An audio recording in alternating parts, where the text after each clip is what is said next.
Hi everyone! Welcome to another daily from Clues by Sam. I heard today's puzzle is going to be really hard, so let's check it out. The only innocent between Bonnie and Ruby is above Martin. Mark Floyd as innocent and Martin as a criminal. No singer has a criminal directly to the left of them. Mark Bonnie as innocent. There are more criminals than innocents below Bonnie. Mark Ruby and Wanda as criminals. Both criminals below Erwin are connected. Mark Palm as a criminal. There are as many criminals as innocents above Zed, so there are 2 innocents and 2 criminals among these 4 people. Remember that column B is supposed to have more criminals than any other column, and it has 3 criminals. So column D cannot have more than 2.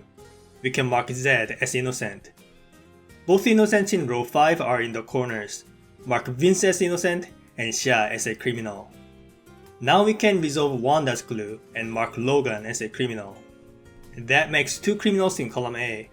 Remember that we cannot have more than 2 criminals in any columns except column B. Mark Alice and Erwin as innocents.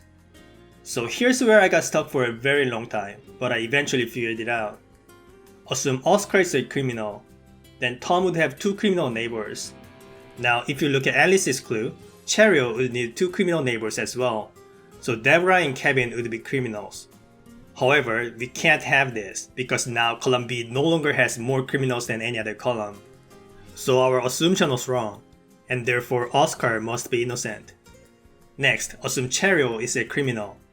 Then Nancy and Tom would become innocent, because that's the only way to have a total of 7 innocent neighbors between Zed and Floyd. This also makes Deborah and Kevin criminals, because there should be as many criminals as innocents above Zed. But now Cheryl has 2 criminals, while Tom only has 1. This violates Alice's clue. Our assumption led to a contradiction, so we know the opposite case must be true. Mark Cheryl as innocent. We finally got out of the hard part of today's puzzle. Now let's go ahead and wrap it up. Nancy has 3 criminal neighbors, so either Kevin or Tom is a criminal. Remember that there should be 2 criminals and 2 innocents above Zed. We can mark Deborah as a criminal. There are 11 innocents in total. We have all 11 of them. Mark Nancy as a criminal. Now we can resolve Jose's clue and mark Tom as innocent. And finally, mark Kevin as a criminal. And that finishes today's puzzle, solved in 13 minutes. That was the hardest daily I've done so far. I'm kind of embarrassed with my time, but this is how you learn. You can't improve from just solving easy puzzles. Anyway, that's it for today's video.